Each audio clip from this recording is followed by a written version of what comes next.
Apakah Bahtera Nuh telah ditemukan? Pemandangan banjir besar yang menenggelamkan dunia telah tercatat.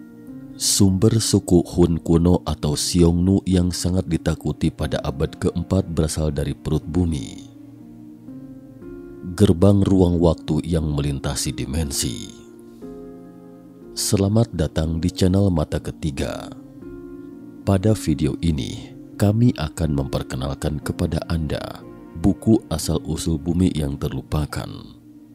Penulis buku tersebut bernama Radu Sinamar yang pernah bekerja di Departemen Nomor 0 Militer Rumania.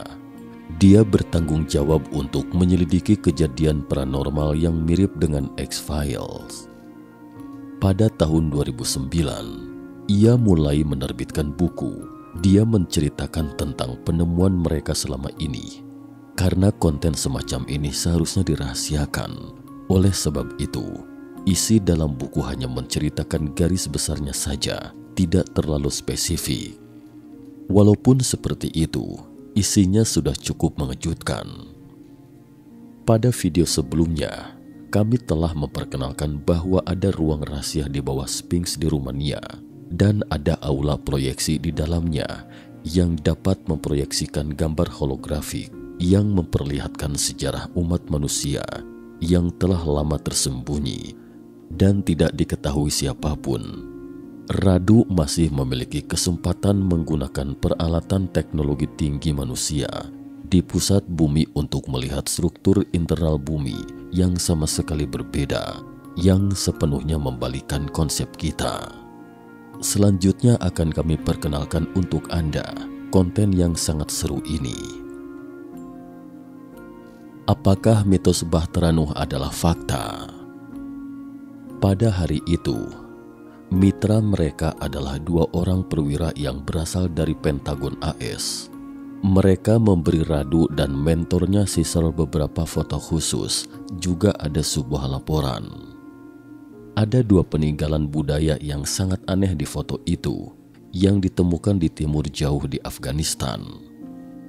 Mereka mengatakan bahwa waktu objek ini dapat ditelusuri kembali ke banjir besar di Timur Tengah. Mereka ingin mengetahui situasi pada saat itu. Caesar menjawab bahwa banjir besar yang disebutkan dalam Alkitab kira-kira adalah 5.000 tahun yang lalu, saat itu seluruh bumi tenggelam dalam banjir besar. Seiring berjalannya waktu pada saat itu, hamparan luas dari permukaan bumi telah terendam dalam air. Bahkan sebagian besar benua juga terendam air. Berbicara tentang hal ini, Radu menyebutkan gambar holografik yang dilihatnya di aula proyeksi, yaitu sejarah bumi. Meskipun apa yang dilihatnya saat itu hanya beberapa saat, namun kalimat itu dengan jelas menunjukkan bahwa area ditutupi oleh air sangat luas, membentang mulai dari Turki Tengah ke Suriah dan Israel. Banjir itu seperti tsunami raksasa yang menderu-deru, menelan semua yang ada di kedua sisi Laut Mediterania. Setelah itu tiba-tiba seluruh dunia menjadi sunyi. Setelah itu, di permukaan air yang tak berujung, hanya tersisa beberapa pohon langka atau kuil yang terisolasi di wilayah yang sangat tinggi. Hanyalah pada saat itu, Radu tidak dapat melihat dari mana datangnya banjir besar tersebut. Dan dia juga tidak tahu apa tujuan dari banjir tersebut. Caesar berkata memang demikian. Bahtera Nuh memang benar ada. Tetapi saat itu, Nuh dan keluarganya hanya membawa beberapa pasang hewan ke atas kapal. Tidak seperti yang diminta Tuhan, membawa yang terbang di langit, juga yang berjalan di atas tanah, dan bahkan juga harus memilih sepasang ulat untuk dibawa. Sesungguhnya, ukuran Bahtera Nuh yang dirancang adalah panjangnya sekitar 157 meter, lebar 26 meter, dan tinggi 16 meter. Dengan demikian ini, diperkirakan tidak semua spesies dapat ditampung, ditambah dengan alasan lain, hingga membuat semua orang merasa bahwa kisah Bahtera Nuh hanyalah mitos dan legenda.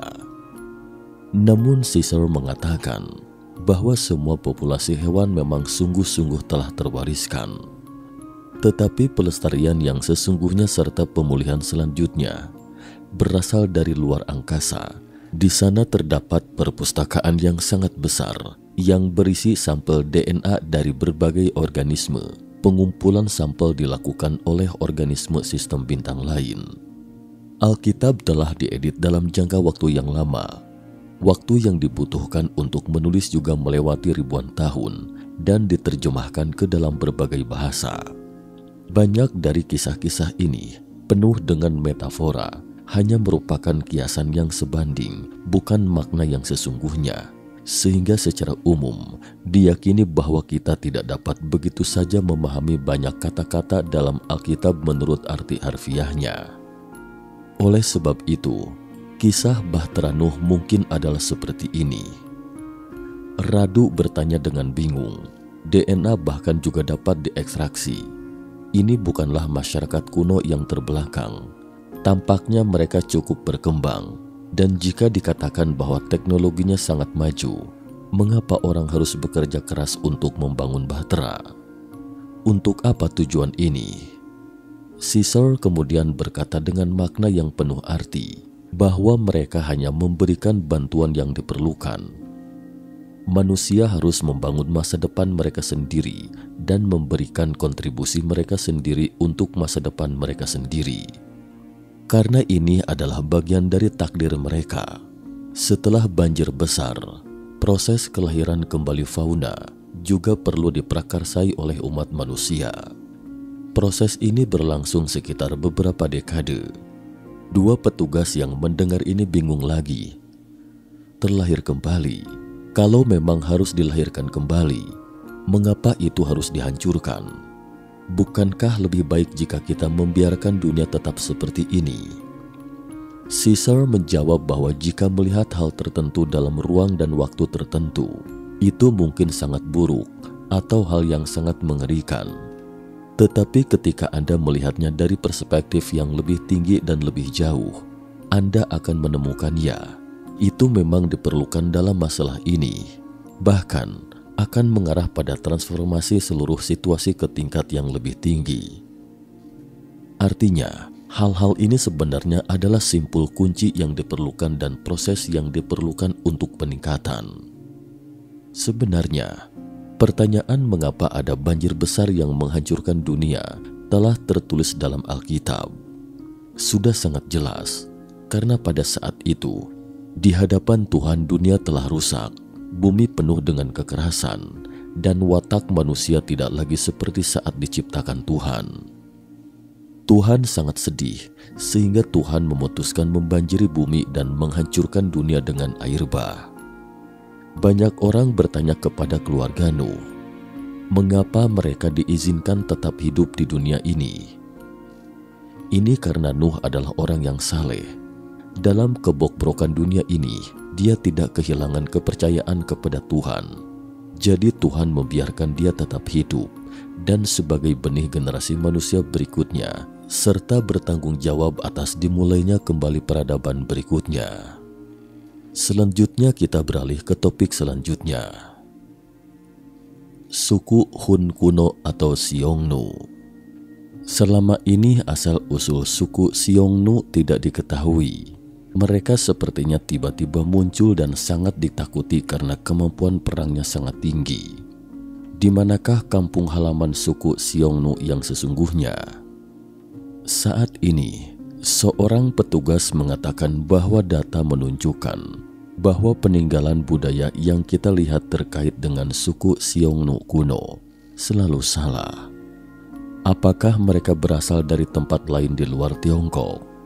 Juga dikatakan suku Xiongnu adalah suku pengembara. Mereka memang benar-benar memiliki beberapa legendaris yang misterius. Mereka selalu muncul tiba-tiba dan menghilang dengan cepat. Pertama kali mereka muncul dalam sejarah Tiongkok adalah di era ketika 6 kerajaan bergabung untuk berperang melawan dinasti Qin. Entah siapa yang menarik Xiongnu sebagai bantuan pasukan asing, tetapi tidak ada yang tahu dari mana orang Xiongnu berasal. Semua orang hanya tahu bahwa mereka adalah pemberani dan piawai dalam berperang. Adapun mereka yang membawa bantuan asing, dengan segera mereka menyadari bahwa mereka telah menemukan bantuan yang tepat. Namun di samping itu, mereka juga memikat serigala ke dalam rumah. Karena Xiongnu yang pandai berperang jatuh cinta dengan tanah di selatan, orang-orang mulai khawatir hingga semua orang mulai tergesa-gesa membangun tembok kota untuk mencegah suku Xiongnu turun ke selatan. Beginilah tembok besar Tiongkok yang terkenal di dunia muncul. Selama dinasti Han Barat, orang Xiongnu terpecah. Orang Xiongnu Selatan bergabung dengan dinasti Han, dan Xiongnu Utara pindah ke Barat, dan kemudian dalam sekejap menghilang. Sekitar 300 tahun kemudian, sekitar tahun 370 AD, orang Xiongnu tiba-tiba muncul kembali di Eropa, dan mereka masih gagah berani dalam berperang. Hanya dalam 60 tahun yang pendek, mereka sudah mendirikan sebuah kerajaan yang kuat di Laut Hitam. Bahkan Kekaisaran Romawi yang dulunya perkasa juga berakhir dengan kondisi yang sangat menyedihkan akibat serangan mereka. Kekaisaran Romawi Barat terpaksa menurunkan martabatnya dan melakukan pembicaraan damai dengan mereka. Sementara Kekaisaran Romawi Timur Bizantium akhirnya juga terpaksa juga mengklaim diri mereka sebagai pengikutnya dan membayar upeti kepada mereka setiap tahun.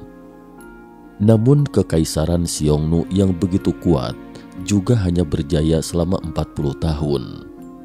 Belakangan keturunan mereka tersebar di seluruh Eropa Timur dan Asia Tengah. Caesar mengatakan bahwa kemunculan suku Xiongnu yang tiba-tiba ini sebenarnya berasal dari ruang dimensi lain. Ini adalah lapisan eterik di mana dunia inti bumi berada. Di kutub utara, Eropa Utara dan Siberia, ada retakan yang melintasi ruang dimensi. Mereka datang ke dunia permukaan melalui celah retakan ini, lalu muncul ke padang rumput Mongolia atau Eropa. Tetapi mereka benar-benar berasal dari dimensi lain. Namun kelas yang berkuasa dari Xiongnu hanyalah kelas bangsawan, dan sebagian besar orang Xiongnu berasal dari suku-suku yang ditaklukkan. Kata-kata ini membangkitkan rasa ingin tahu kedua perwira tersebut. Retakan yang melintasi ruang dimensi lain, di manakah itu semua? Kalau memang seperti itu, lebih baik kita bersama-sama ke sana melihatnya. Gerbang ruang waktu yang melintasi dimensi. Caesar kemudian tiba-tiba berhenti di situ. Dia mengatakan bahwa rahasia langit tidak boleh dibocorkan. Meski kedua petugas itu tidak terima, tapi mereka tidak punya pilihan selain menyerah.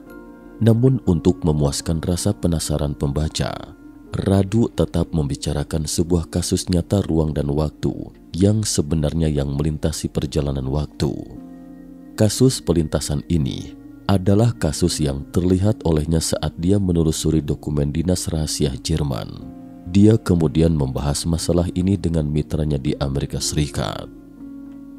Peristiwa pelintasan ruang dimensi dinas rahasia Jerman. Di Bavaria, Jerman, pemilik rumah bertengkar dengan pemerintah setempat karena adanya masalah pembongkaran. Pemerintah berencana mengubah area di dekat rumah tua menjadi taman, sehingga mereka ingin mengundang pemilik rumah tersebut untuk diskusi agar diizinkan membongkar rumahnya. Namun pemilik tidak setuju. Dia bertahan dengan hidup dan mati. Selanjutnya masalah ini pun dibawa ke pengadilan. Namun anehnya, tidak ada orang yang tinggal di rumah tersebut dan juga tidak pernah hadir di pengadilan. Hanya diwakili pengacara saja. Rumah itu juga diperoleh dari warisan. Pejabat pemerintah setempat selalu merasa bahwa di dalam dan di luar rumah tersebut ada yang aneh, sehingga mereka meminta polisi untuk menyelidikinya. Pada bulan April 2005, kamera pengintai di dekat rumah akhirnya menangkap ada seseorang yang tampaknya adalah pemilik rumah tersebut muncul di tempat. Setelah memasuki rumah selama 4 hari, dia pun pergi. Tidak ada apapun yang terjadi. Tetapi anehnya adalah ketika orang tersebut masuk ke rumah, tangannya kosong dan tidak membawa apapun. Muncul pertanyaan, selama 4 hari dia makan dan minum apa? Apakah dia puasa selama 4 hari? Polisi semakin berpikir, semakin merasa aneh. Akhirnya mereka pun melaporkan kasus ini ke Dinas Rahasia. Setelah Dinas Rahasia mengambil alih masalah ini, mereka menunggu dengan sabar selama 2 bulan, dan akhirnya ada orang lain lagi yang muncul. Ini adalah pria jangkung berambut coklat membawa ransel kecil. Saat itu juga timbul hal yang aneh, karena setelah pria tersebut memasuki rumah, ia tidak pernah keluar lagi. Tidak ada lampu atau orang di dalam rumah selama 7 hari. Pria ini sepertinya menghilang. Jadi apakah pria ini ada di dalam ruangan? Apa yang dia lakukan? Pada saat yang sama, di Detroit, Amerika di seberang lautan, FBI juga melacak seorang tersangka. Dan tersangka ini juga seorang pria jangkung berambut coklat dengan kulit putih yang mencurigakan. Tidak memiliki catatan identitas. FBI telah melacaknya sejak 2003. Tapi pria ini selalu bisa lolos. Pada hari yang sama, informan melaporkan bahwa pria itu muncul lagi di Detroit. Untuk melacak komplotannya, FBI tidak terburu-buru menangkapnya, tetapi mengikutinya ke sebuah rumah di pinggiran kota dan mengirim orang untuk menyergap. Kembali lagi, di sekitar rumah di Jerman, pejabat Dinas Rahasia Jerman tidak bisa menunggu lebih lama lagi. Mereka akhirnya memutuskan untuk masuk ke dalam rumah untuk melihat-lihat. Oleh sebab itu, 6 anggota Dinas Rahasia Jerman masuk ke rumah dengan memegang senjata di tangannya. Benar saja, tidak ada seorang pun di ruangan itu. Ruangannya juga biasa-biasa saja. 4 anggota tim memasuki ruangan keluarga dan melihat sebuah pintu di tengah dinding seberang. Tiba-tiba ada orang berteriak dari belakang pintu tersebut. Kedengarannya seperti bahasa Inggris dan nadanya adalah nada perintah. Anggota tim Jerman sedikit ketakutan. Mereka berpikir harus bergegas melakukan sesuatu. Selanjutnya mereka mendobrak pintu dan masuk ke dalam dan melihat ada 3 tentara lainnya memegang senjata peluru tajam dan diarahkan ke mereka. Kedua belah pihak mulai berteriak untuk meletakkan senjata. Beberapa saat kemudian, kedua belah pihak menjadi panik. Akhirnya tentara Jerman mengetahui bahwa mereka berasal dari Detroit di Amerika Serikat. Mereka adalah agen FBI. Mereka adalah agen yang sama yang sedang mengejar pria jangkung berambut coklat. Namun sekali lagi, pria tersebut berhasil lolos. Dalam laporan selanjutnya, Kapten tim Jerman mengatakan bahwa saat itu, ketika mereka masuk ke rumah adalah malam. Cuaca juga hujan dan gelap gulita. Namun saat itu di Amerika Serikat adalah tengah hari. Melalui jendela di sana, dapat dilihat di luar jendela langit biru dan cerah juga ada awan putih. Ini merupakan pengalaman yang sangat luar biasa. Dengan 1 langkah kaki saja, sudah melewati siang dan malam. Apa rasanya ketika melintasi gerbang ruang dan waktu tersebut? Kapten menggambarkan bahwa dia merasakan seperti tersengat dan tangan yang memegang pistol juga merasakan seperti ada sengatan listrik.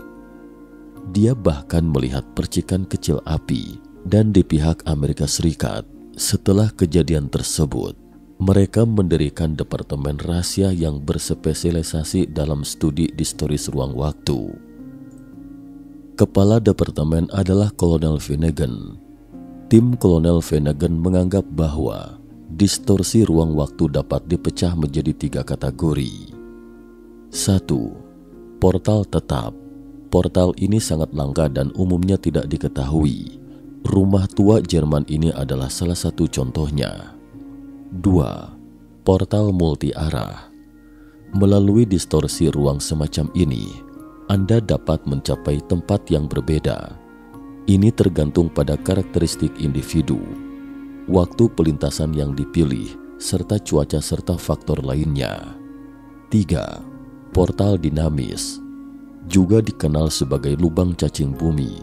Portal ini terus bergerak, lokasi serta ukurannya tidak dapat diprediksi. Beberapa orang menduga bahwa kapal yang menghilang di Bermuda mungkin terkait dengan portal dinamis ini. Tim peneliti bahkan menggambar sebuah peta yang menunjukkan lokasi geografis tertentu dari beberapa portal di bumi yang pada dasarnya terletak di Islandia, Irlandia Utara, Kanada, dan Alaska. Tetapi di mana lokasi spesifiknya? Jawabannya masih kalimat yang sama, yaitu karena ini rahasia langit tidak boleh dibocorkan. Baiklah, video kali ini sampai di sini. Masih banyak lagi konten menarik lainnya di Buku Radu. Bila ada kesempatan, kita akan uraikan pada video berikutnya. Bila Anda suka dengan video ini, jangan lupa subscribe, like, dan share. Silakan tinggalkan komentar Anda untuk dibahas bersama. Sampai jumpa lagi. Salam.